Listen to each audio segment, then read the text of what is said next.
Hey y'all, I am starting this grief series that I have been talking about.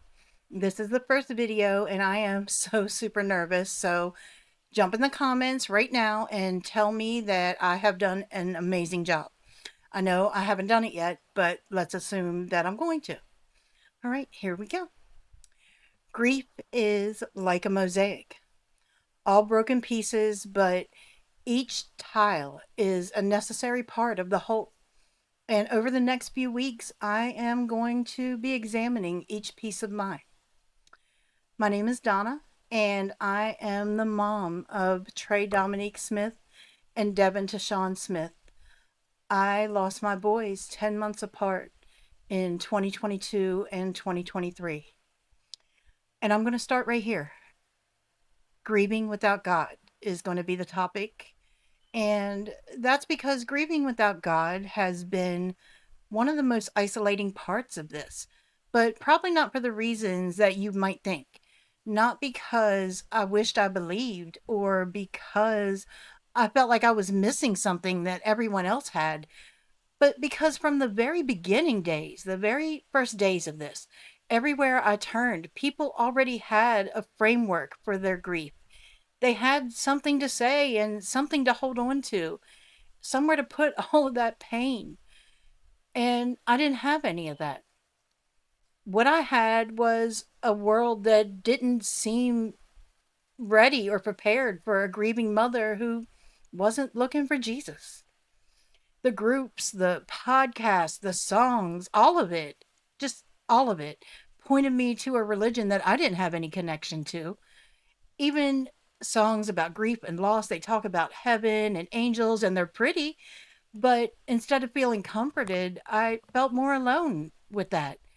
And what really made me angry, and I mean genuinely angry, was that a couple of the therapists that I saw at the very beginning also encouraged me to look for answers within Christianity. But, I stopped seeing them right away. Um, Outside of my closest circle, it wasn't much easier. Most of the condolences came wrapped in beliefs that I don't share. And if I ever even slightly pushed back on that, even a little bit, the empathy switched off like a light.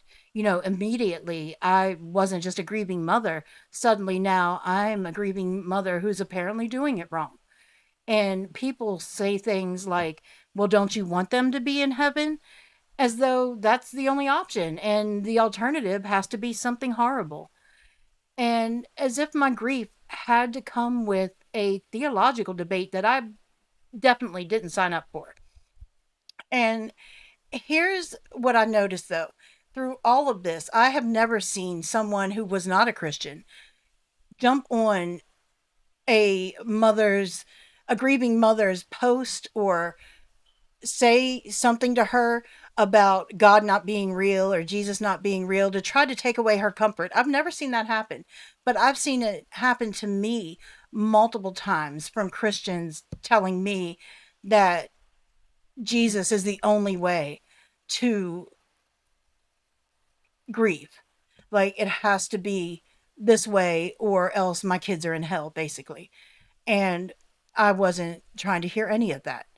Um, Grief is already the heaviest thing that I've ever had to carry. It shouldn't come with having to defend what I believe about where my sons are.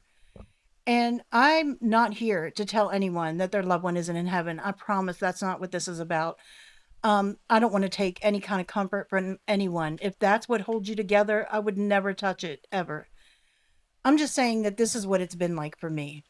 And there's more to this part of the story because grieving without God also meant that I had to find what it is that I do believe in because I don't believe that my boys are just gone. I feel them with me so definitively, so often. I know that there's more out there. And I do find spirituality that does hold me together, and that part is coming. But this is where it starts. This is tile one.